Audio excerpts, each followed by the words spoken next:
Welcome to U.S. Classic Muscle Cars. Please enjoy the next video. Hello, I'm Frank Troost. I'm here today at the Mopar Show in Downers Grove, Illinois with my 1957 Chrysler New Yorker. You don't see many of these cars. There weren't a lot of them made, and they rusted out rather quickly. 57 was a really tough year for Chrysler quality-wise.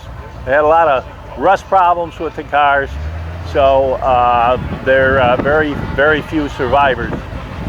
This was restored maybe about 20 years ago, and everything on it is correct. Was done as was originally built, except for the wire wheels on it. They're Chrysler wire wheels, but Chrysler stopped putting those on new cars in '56.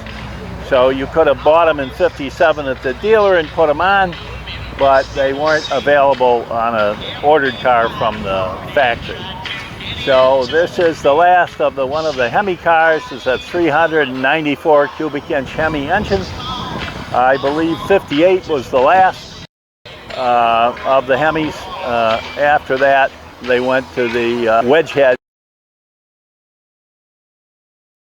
I believe it was the 389, then later the 440. So it has the top of the line model, does have some options on it. It's got power windows and power seats. Of course, power steering and brakes, which would have been standard on a New Yorker. So they would have made three models in '57, the Windsor, Saratoga, and New Yorker. This would have been the top of the line. They probably sold maybe 1,000 of them. And on the roof of the car, there's a little model. It's made by the Franklin Mint. It was odd that Franklin Mint chose to make a model of a car that so few were sold when it was new, and it happens to be the same color as my car, which is Aztec turquoise. It's Aztec turquoise is the color, and back in '57, and sometime after that, they offered many colors, and they had many colored interiors, and they would offer interiors that were that were matching. They matched the exterior with the interior, so they might have had 12 different colors that were available, and maybe as many interiors.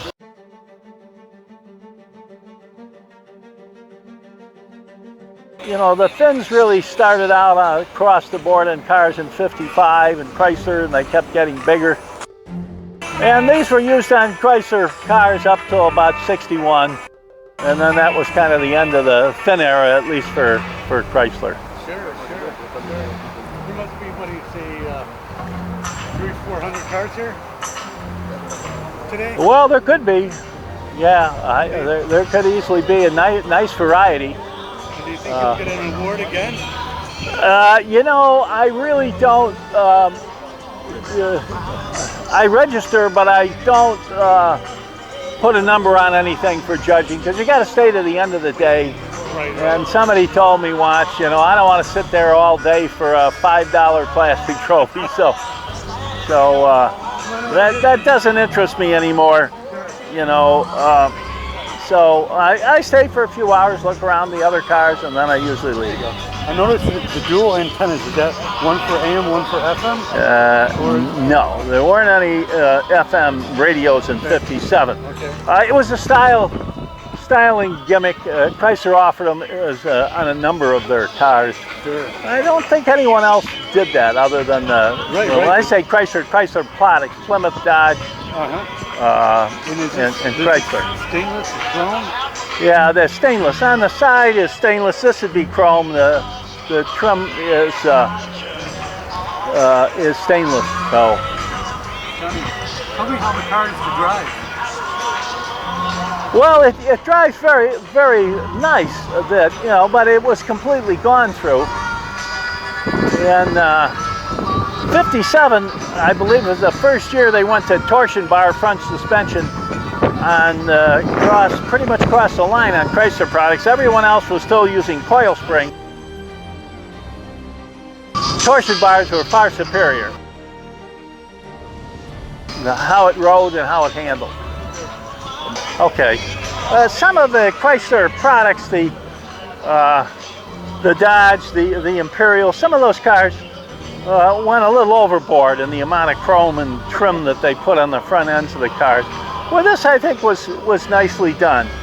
You know, it's a little bit understated, and I just think the whole car was very nicely styled. Right. It was the first year of the body style. I usually find with cars, the first year of the body style is normally the best looking of the body style. They used to have them for 2 or 3 years. Usually the first year was the best looking. Okay. After that, they were just looking at ways to make it different. So people would trade in their year-old one on a new one, and it looked different. But usually the making it different didn't do anything about improving the looks of the car. Can we take a peek at the engine? Sure.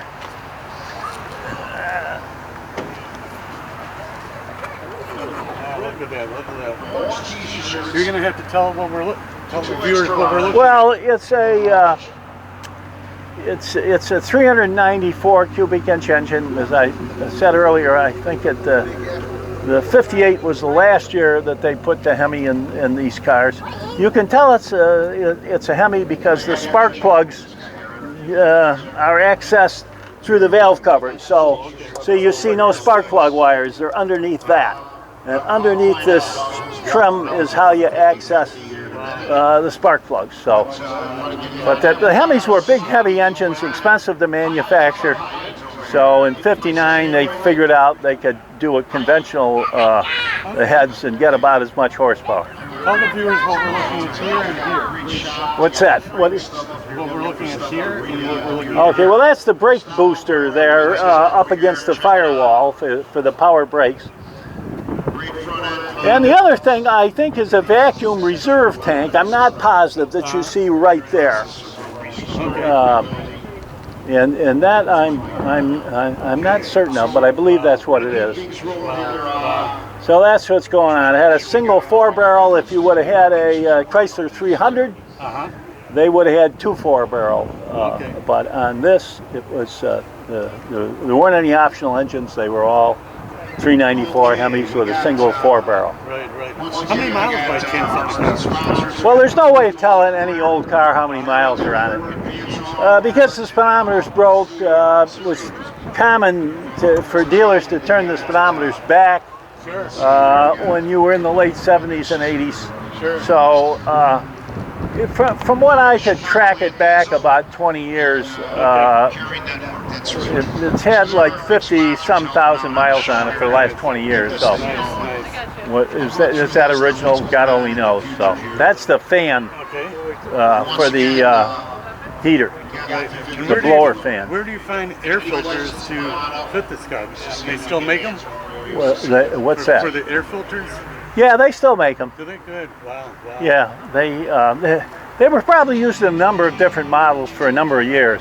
Okay. So they couldn't put the air filter up on the top of the carburetor because the hood was too low. Right. So they had to put it off to the side. Right. And I love this detail for the intake. Yeah. That is very, very nice. Very, very nice. It's classy looking, isn't it? Yeah. Well, that's how they would use the air. I think was ducted through there for the heater to go through the heater core. Sure. Okay, well, it's nice to see you again. I hope everybody enjoyed the video.